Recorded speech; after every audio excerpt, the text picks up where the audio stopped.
আসসালামু আলাইকুম রহমতুল্লাহি বারাকাতুহু। আলহামদুলিল্লাহ ওয়াহদাহু ওয়াসসালাতু ওয়াসসালামু আলা মান লা নাবিয়্যা বা'দা। প্রিয় জ্ঞান পিপাসু পাঠকবৃন্দ, ইসলামে ফিকহের গুরুত্ব সীমাহীন এবং অপরিসীম।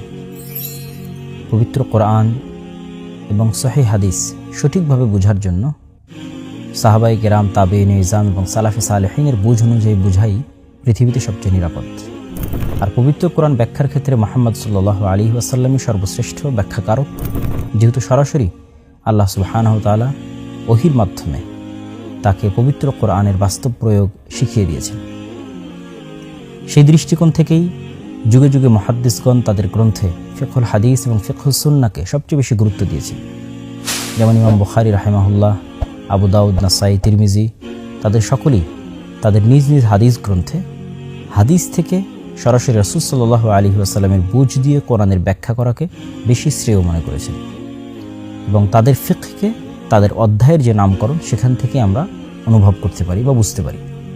তাদেরই এই মানহাজের ধারাবাহিকতায় পরবর্তীতে ইমাম বাইহাকী রাহিমাহুল্লাহ তার সুনানুল কুবরার মধ্যে এবং আরও পরবর্তীতে গিয়ে ইবনে হাজম, ইবনে তাইমিয়া, ইবনুল কাইয়িম, ইবনে কুদামা এবং সর্বশেষে ইমাম শাওকানী রাহিমাহুল্লাহ এই একই ধারাবাহিকতায় ফিকহের উপর একটি গ্রন্থ লেখেন, আদ-দুরারুল বাহিয়া, যেটিকে ভারত উপমহাদেশের অন্যতম বিখ্যাত আলেম নওয়াব সিদ্দিক হাসান খান আল ভূপালী ভারত উপমহাদেশে হাদিসের জ্ঞান ছড়িয়ে দেওয়া এবং হাদিসের জ্ঞান চর্চায় যার অবদান সীমাহীন এবং অপরিসীম, এবং ভারত উপমহাদেশের একমাত্র আলেম যিনি আরবি ভাষায় এত বেশি সংখ্যক বই লিখেছেন, তার মোট বইয়ের সংখ্যা প্রায় 300-র অধিক। তিনি ইমাম শাওকানী রাহিমাহুল্লাহর আদ-দুরারুল বাহিয়ার ব্যাখ্যা লেখেন আর রওজাতুন নাদিয়া নামে, যেটি পাঠ করার জন্য আল্লামা নাসিরউদ্দিন আলবানী রাহিমাহুল্লাহ সকল সাধারণ মানুষকে উদাত্ত আহ্বান জানিয়েছেন।